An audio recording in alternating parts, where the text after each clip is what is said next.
Welcome to easy learning academy students. अगर मैं आपको बोलूं कि यूनिवर्स में जो भी चीज़ें आप देखते हो जैसे कि प्लास्टिक, वुड, इन सब में मैग्नेट्स मौजूद है और हर एक की खुद की मैग्नेटिक फील्ड है, तो क्या आप मुझ पर ट्रस्ट करोगे?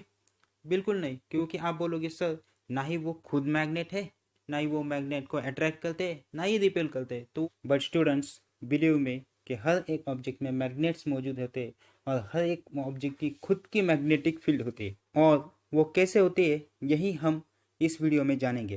देखो स्टूडेंट्स, हर एक मटेरियल बना है एटम्स से, और एटम में क्या होता है? Nucleus and electrons. न्यूक्लियस पर कौन सा चार्ज होता है? पॉजिटिव। क्यों? उसमें क्या होता है? Protons and neutrons. और इलेक्ट्रॉन्स पर कौन सा चार्ज होता है?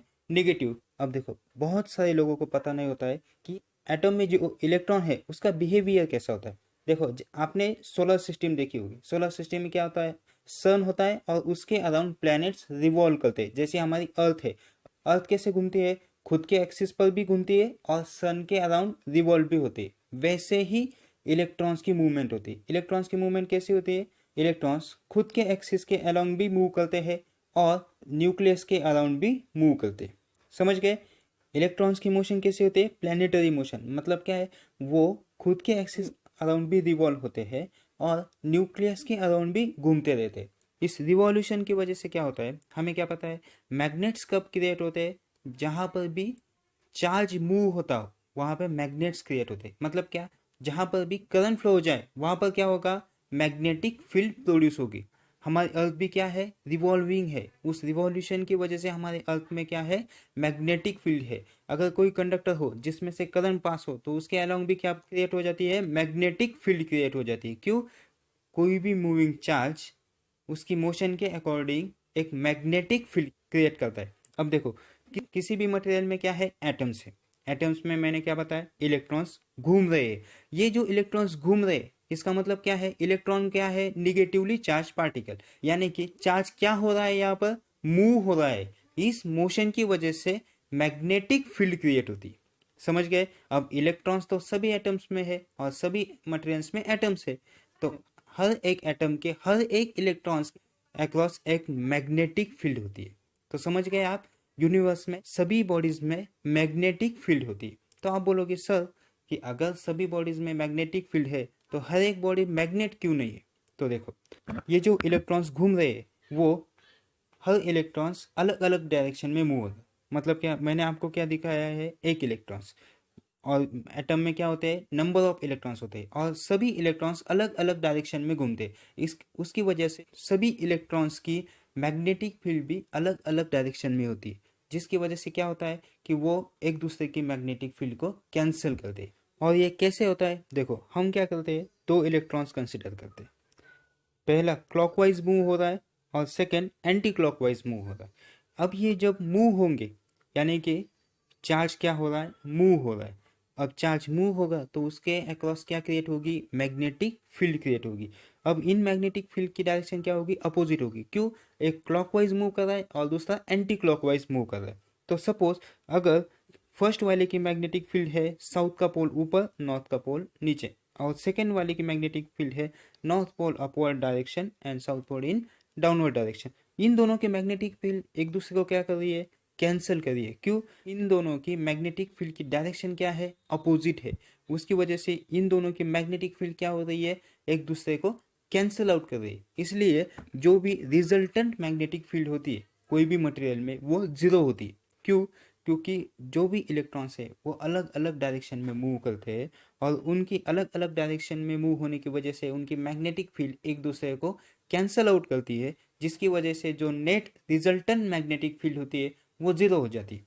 तो आप बोलोगे सर मैग्नेट्स में कैसे मैग्नेटिक फील्ड होती है? तो देखो, परमानेंट मैग्नेट्स में क्या होता है कि सभी इलेक्ट्रॉन्स एक ही एक्सिस में एक ही डायरेक्शन में मूव करते हैं, जिसकी वजह से क्या होता है? सभी इलेक्ट्रॉन्स की मैग्नेटिक फील्ड ऐड हो जाती है और उसकी एक परमानेंट मैग्नेटिक फील्ड क्रिएट हो जाती है। समझ गए? Permanent magnet and non permanent magnet में डिफरेंस क्या है? और ये जो मैग्नेट्स क्रिएट हो रहे इन्हें कहते हैं मैग्नेटिक डाइपोल्स। डाइपोल्स मतलब क्या? जिसमें दो पोल हो। इनमें कौन कौन से पोल है? South and north. अब हम मैग्नेटिक मटेरियल और नॉन मैग्नेटिक मटेरियल में क्या डिफरेंस है वो देखते हैं। देखो, ये कोई एक मटेरियल है, और हमने अभी क्या देखा, हर एक मटेरियल में मैग्नेटिक डाइपोल्स होते हैं। किसकी वजह से? इलेक्ट्रॉन की मोशन की वजह से। यहाँ पर भी मैग्नेटिक डाइपोल है। अब इसका नेट मैग्नेटिक फील्ड कितना है? 0 है। क्यों 0 है? क्योंकि जितने अपवर्ड डायरेक्शन में साउथ पोल है उतने डाउनवर्ड डायरेक्शन में है, और जितने लेफ्ट साइड में है उतने ही राइट साइड में है। तो ये एक दूसरे को क्या करे? कैंसिल करे। इनकी कोई भी एक रिजल्टेंट मैग्नेटिक फील्ड नहीं है। इतना समझ में आ गया? इस मटेरियल की खुद की मैग्नेटिक फील्ड क्यों नहीं है? क्योंकि इसमें मैग्नेट्स तो है, पर वो अलग अलग डायरेक्शन में होने की वजह से उनका रिजल्टेंट मैग्नेटिक फील्ड क्या है? 0। अब हम क्या करते हैं, इस मटेरियल के पास एक मैग्नेट लेकर आए। आप बोलोगे सर एक पोल तो होता नहीं है, तो मैं आपको सिर्फ क्या शो कर रहा हूँ कि इस मैग्नेट के नज़दीक जो भी मैग्नेट है उसका नॉर्थ पोल उसके साइड में है। तो यहाँ पे क्या होना चाहिए? नॉर्थ एंड साउथ पोल में क्या होता है? अट्रैक्शन होता है। तो यहाँ पे सभी मैग्नेटिक डाइपोल्स के साउथ पोल यहाँ पे अट्रैक्ट होने चाहिए नॉर्थ पोल की तरफ। समझ गए?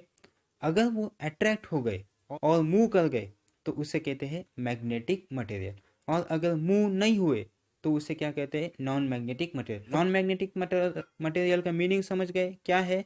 कि जो मटेरियल मैग्नेटिक फील्ड के इन्फ्लुएंस पे आने पर खुद के डाइपोल को अलाइन नहीं करते उस मैग्नेटिक फील्ड के अकॉर्डिंग, उन्हें क्या कहते हैं? Non magnetic material. अब मैग्नेटिक मटेरियल में क्या होगा? देखो, जब भी आप मैग्नेटिक मटेरियल में कोई भी पोल लेकर आओ उसके पास, तो क्या होगा? उसके मैग्नेटिक डाइपोल अलाइन होंगे। समझ गए क्या हो गया? पहले क्या था? ये मैग्नेटिक डाइपोल एट रेस्ट इस पोजीशन में थे। जब हम एक्सटर्नल मैग्नेटिक फील्ड यहाँ पे अप्लाई की तो क्या हुआ? सभी साउथ पोल उस मैग्नेट के इसके अकॉर्डिंग अलाइन हो गए। जो मटेरियल ऐसी अलाइनमेंट करते हैं उन्हें क्या कहते हैं? मैग्नेटिक मटेरियल कहते हैं। समझ गए? जिनके डाइपोल्स एक्सटर्नल मैग्नेटिक फील्ड के अकॉर्डिंग मूव हो जाते हैं उसे क्या कहते हैं? Magnetic material. अब यहाँ पे क्या हुआ? देखो, ये जो मटेरियल था हमारा उसकी कोई मैग्नेटिक फील्ड थी क्या? क्यों? क्योंकि हर एक डाइपोल अलग अलग डायरेक्शन में अलाइन था। अब क्या हो गया है? सभी डाइपोल्स एक ही डायरेक्शन में अलाइन है। मतलब क्या होगा? सभी की मैग्नेटिक फील्ड ऐड होके ये जो मटेरियल है वो खुद एक मैग्नेट बन जाएगा। देखो, अब यहाँ पे दो मैग्नेटिक फील्ड है। एक जो परमानेंट मैग्नेट का यन पोल था उसकी खुद की एक मैग्नेटिक फील्ड है, और ये जो मटेरियल है वो अब खुद एक मैग्नेट बन गया है और उसकी भी एक मैग्नेटिक फील्ड है। इसकी वजह से रिजल्टेंट मैग्नेटिक फील्ड क्या होती है? इंक्रीज होती है। और इसी वजह से हम हर एक मशीन में मैग्नेटिक कोर यूज करते हैं। क्यों?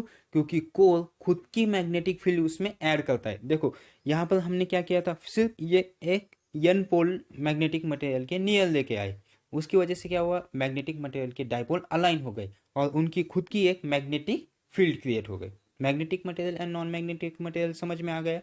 नॉन मैग्नेटिक मटेरियल में क्या होता है कि डाइपोल्स जो है वो अलाइन नहीं होते एक्सटर्नल मैग्नेटिक फील्ड के इफेक्ट के अकॉर्डिंग, और मैग्नेटिक मटेरियल में क्या होता है कि जो भी डाइपोल्स है वो अलाइन हो जाते हैं एक्सटर्नल मैग्नेटिक फील्ड के इन्फ्लुएंस में।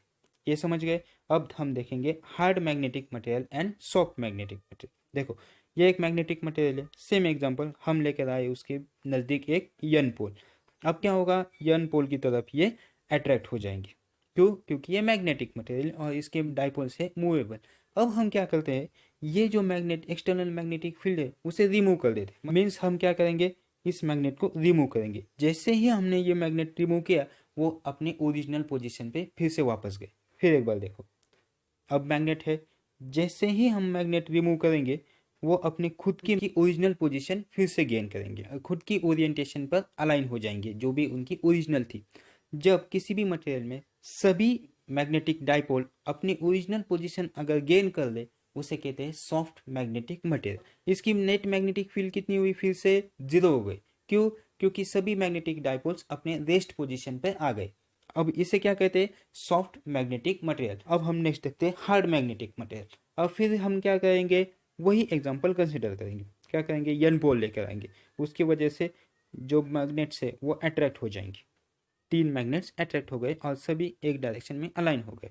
अब क्या होगा? अगर हम इसे रिमूव करते हैं तो 2 मैग्नेट्स तो मूव हो गए अपनी डायरेक्शन पर, बट ये जो थर्ड मैग्नेट है वो अपनी ओरिजिनल पोजीशन पे वापस नहीं गया। क्यों? क्योंकि हार्ड मैग्नेटिक मटेरियल में अगर डाइपोल अपनी ओरिजिनल पोजीशन से रिप्लेस हो जाते तो वो अपनी खुद की पोजीशन को गेन नहीं करते सभी मैग्नेटिक डाइपोल। समझ गए क्या है? हार्ड मैग्नेटिक मटेरियल को अगर आप एक बार मैग्नेटाइज करते हो तो उसमें कुछ मैग्नेटिक फील्ड वैसे ही रिटेन हो जाती है, और इसी प्रॉपर्टी को कहते हैं retentivity of the magnetic material. समझ। Hard and soft magnetic material में डिफरेंस क्या है? Soft magnetic material external magnetic field remove करने के बाद खुद की मैग्नेटिज्म छोड़ देता है, और हार्ड मैग्नेटिक मटेरियल में कुछ मैग्नेटिक फील्ड वैसे ही रिटेन कर जाती है। क्यों? क्योंकि सभी डाइपोल्स अपनी अपनी ओरिजिनल पोजीशन पर वापस नहीं चले जाते। और यही हार्ड मैग्नेटिक मटेरियल बहुत सारे सेल्फ स्टार्टिंग जनरेटर्स में यूज किया जाता है। नेक्स्ट हम देखेंगे सैचुरेशन ऑफ कोर। देखिए ये बहुत ही इंपॉर्टेंट टॉपिक है। कोर सैचुरेट कैसे होता है ये आप देखो। अब ये मैग्नेटिक मटेरियल है, हमने एक मैग्नेट उसके नियर लेके आए, तो क्या हुआ? एक मैग्नेटिक डाइपोल उसके अकॉर्डिंगली अलाइन हो गया। क्यों? इसकी मैग्नेटिक फील्ड थोड़ी सी वीक थी, इसकी वजह से एक ही डाइपोल अलाइन हो गए। अब हमने क्या किया? सेकेंड स्ट्रॉन्ग मैग्नेट लेकर आए, उसकी वजह से क्या हुआ कि नेक्स्ट टू मैग्नेट्स उसके अकॉर्डिंगली अलाइन हो गए। समझ गए? अब दूसरा मैग्नेट लेकर आने के बाद दो मैग्नेटिक डाइपोल अलाइन हो गए। देखो फिर से देखो, क्या हमने पहले रेस्ट पोजीशन में थे, फिर एक मैग्नेट लेके आए, उसकी वजह से एक ही डाइपोल मूव हो गया। अब हमने क्या किया? उसकी मैग्नेटिक स्ट्रेंथ बढ़ा दी एक्सटर्नल मैग्नेटिक फील्ड की। मतलब क्या किया? एक और मैग्नेट यहाँ पर लेके आए, उसकी वजह से क्या हुआ? ऑल दो मैग्नेट्स अलाइन हो गए, मैग्नेटिक डाइपोल्स अलाइन हो गए। समझ गए? अब देखो यहाँ पर क्या है, सभी मैग्नेटिक डाइपोल यहाँ पे अलाइन हो गए एक्सटर्नल मैग्नेटिक फील्ड के अकॉर्डिंग, और इनकी खुद की भी एक मैग्नेटिक फील्ड क्रिएट हो गई। जब एक ही डाइपोल अलाइन हुआ था तब क्या थी? एक वीक मैग्नेटिक फील्ड प्रोड्यूस हुई थी। अब सभी के सभी अलाइन होने के बाद एक स्ट्रॉन्ग मैग्नेटिक फील्ड उसकी प्रोड्यूस हो गई है। अब हम अगर थर्ड मैग्नेट यहाँ पर लेकर आएंगे तो कोई मैग्नेटिक डाइपोल बचा है क्या जो अलाइन हो सके? नहीं बचा है। तो फिर यहाँ पे क्या होगा? ये जो थर्ड मैग्नेट हम लेकर आए हैं, इसका मैग्नेटिक मटेरियल पे कोई भी इफेक्ट नहीं होगा। क्यों नहीं होगा? क्योंकि इसके सारे मैग्नेटिक डाइपोल ऑलरेडी अलाइन है। इस फेनोमेनन को कहते हैं सैचुरेशन ऑफ मैग्नेटिक कोर। जब मैग्नेटिक कोर के सभी मैग्नेटिक डाइपोल एक ही डायरेक्शन में अलाइन हो जाए तो उसे कहते हैं सैचुरेटेड मैग्नेटिक